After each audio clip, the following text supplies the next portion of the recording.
Bienvenue dans la chaîne Shérif du rap, ici nous parlons du rap USA et rap français, donc abonne-toi pour rien rater, on commence.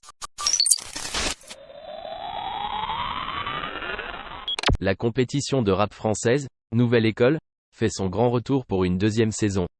Cette année, de nouveaux artistes candidats s'affronteront dans des lieux inédits et avec des invités spéciaux, pour remporter un prix de 100 000 €.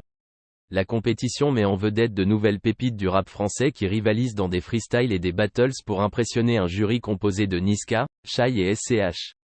Les candidats devront faire preuve de créativité, d'originalité et de maîtrise pour gagner le respect des juges et atteindre la finale. La première saison de Nouvelle École a connu un grand succès auprès du public et on a hâte de découvrir la suite de cette émission qui met en lumière l'art des mots et du flow. Pour cette deuxième saison, la compétition s'annonce plus intense que jamais, avec des défis toujours plus relevés et des invités prestigieux. Les rappeurs candidats pourront ainsi se mesurer aux meilleurs, avec pour objectif ultime de remporter le prix de 100 000 €. La deuxième saison de Nouvelle École sera disponible à partir du 17 mai, avec des épisodes à découvrir chaque semaine. La compétition s'annonce déjà comme l'un des événements les plus K-Harris annonce son prochain single, Peña Duro. Il y a 3 jours, on a eu le droit à un mystérieux teaser de la part de K-Harris. Peña Duro, ce sont les seuls mots qu'on a vus durant celui-ci. Album ou single, on n'en savait rien jusqu'à ce qu'il nous dévoile une cover pour son prochain single qui sortira vendredi 5 mai. On n'avait plus vu musicalement le Dozo depuis l'album en commun avec le rappeur cagoulé Kalash Criminel. Après cela, plus rien. Il revient donc avec un nouveau son qu'il a appelé Peña Duro. La cover reprend le design du célèbre manga L'Attaque des Titans avec le visage de K-Harris. Certains n'hésitent pas à réagir sur cette annonce, il avait disparu pour Théma SNK, SNKARIS est maintenant réel, ou encore, Titan cuirassé. Dans les commentaires, certains n'ont pas pu s'empêcher de penser à un éventuel featuring entre les deux mastodontes du rap français. En effet, avec tous les buzz de cette dernière semaine et une possible réconciliation entre Booba et K-Harris, une collaboration n'est pas à écarter. Pour rappeler les faits, les deux rappeurs se sont adressés des messages de soutien pendant leurs shows respectifs, en entrant même sur scène sur la musique de l'autre.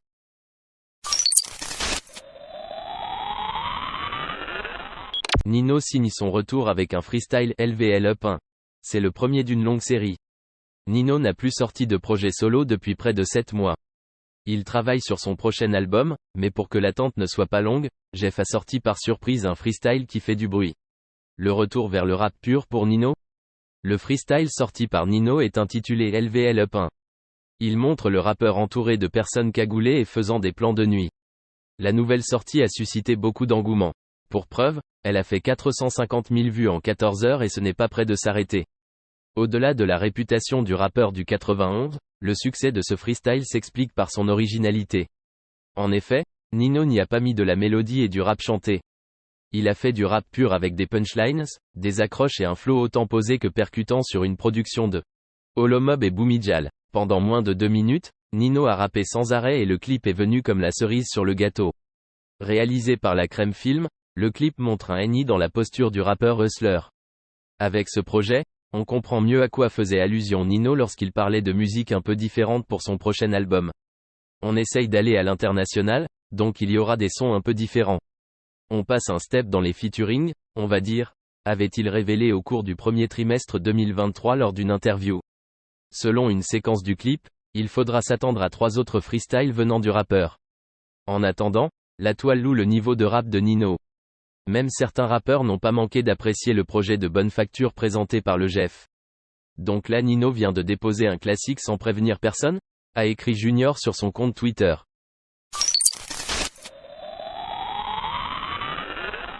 Booba réengage les hostilités avec Dadju. Mais ce n'est pas tout, comme à l'accoutumée, Booba ne peut s'empêcher de remuer le couteau quand l'un de ses ennemis se retrouve en mauvaise posture. Et le Duc en a donc profité pour ressortir lui aussi des tweets controversés de Dadju datant de 2012 à 2013, Dadju déteste le zouk et les Antillais a ainsi indiqué Booba. Parmi les tweets écrits par Dadju à l'époque, on peut notamment lire « Il y a quand même beaucoup de gens qui étaient chauds pour le zouk. Le jour où j'en fais, giflez-moi ou encore j'ai rien contre les Antillais, mais vous aimez trop taffer à votre rythme. » Enfin, constatant l'ampleur de cette polémique, Dadju a tenu à s'exprimer concernant la vidéo citée plus haut par le biais d'un communiqué. Je viens de voir la proportion et l'intensité que prend la vidéo 2017 qui est légèrement sortie de son contexte. J'ai toujours eu du respect pour la culture antillaise et je pensais l'avoir montré au cours de ces années à travers ma musique ou mes shows. J'ai compris après que c'est surtout le mot « détester », qui est ma manière de parler, mais que je n'aurais pas dû utiliser, qui offensait, c'était maladroit donc je reviens sur ça. Je tenais aussi à éclaircir rapidement parce que je trouve dommage qu'on m'utilise moi pour des débats anti-Afrique comme j'ai pu voir. Je ne cherche à vexer ou manquer de respect à personne. On se voit quand même la semaine pro. C'est la fin de cette vidéo. Si tu as aimé, abonne-toi, like, partage et laisse un commentaire.